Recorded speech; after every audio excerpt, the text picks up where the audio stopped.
täna me teeme koduseid hamburgereid. Ja koduste hamburgerite eelis on see, et me teame kõike, mis sinna sisse läheb. Ja nende jaoks meil ongi siis vaja hakkliha, sibulat, soola, pipart.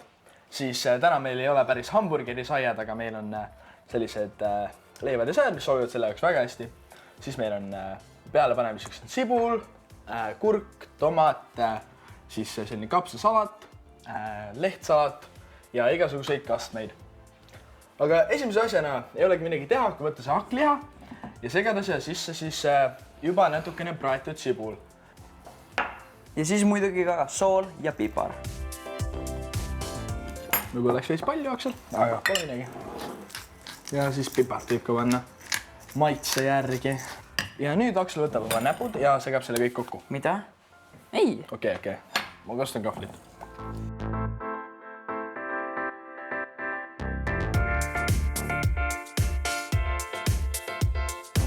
Ja nüüd ongi aeg nende kotlettide vormistamiseks. Vormistamiseks, jah.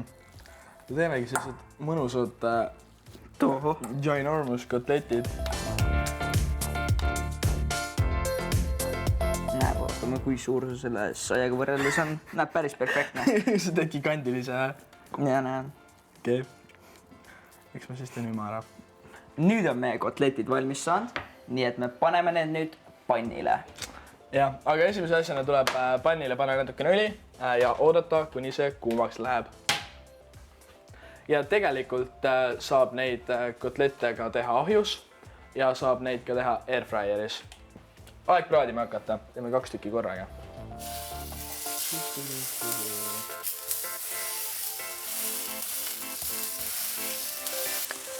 Nüüd peavad need siis natuke aega ühelt poolt praadima ja kui tundub, et ta on nagu hakkab juba 9 tükiks jääma, siis sa võid teda pöörata.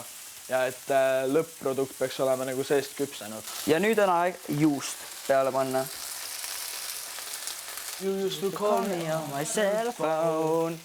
Late nights when you need my love. Me ei ole Drake'i fännid. Hotline bling.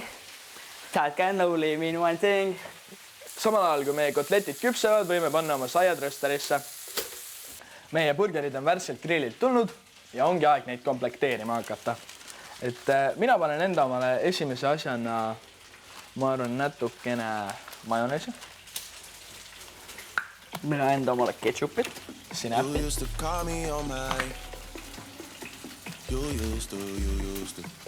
Paar tomatit.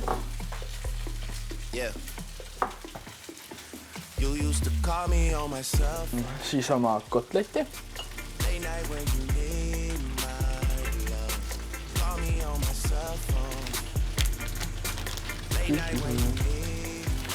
Siis natuke sellist väga maitsvat kapsa majoneesi salatit, mis on ka väga lihtne. Siin on kapsas majonees, sool ja pipar.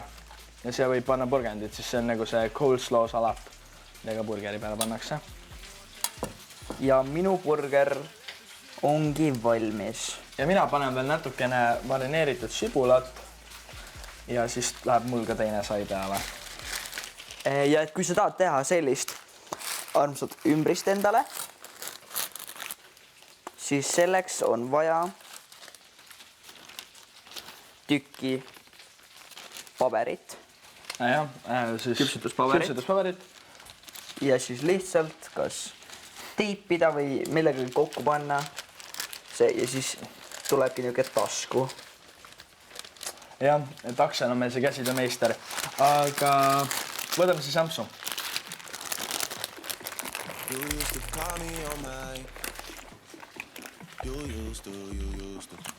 Kuule täitsa normi. Kuule, see on kindlasti parem kui mõne kiirtoiduketi oma Aksel. Tõesti.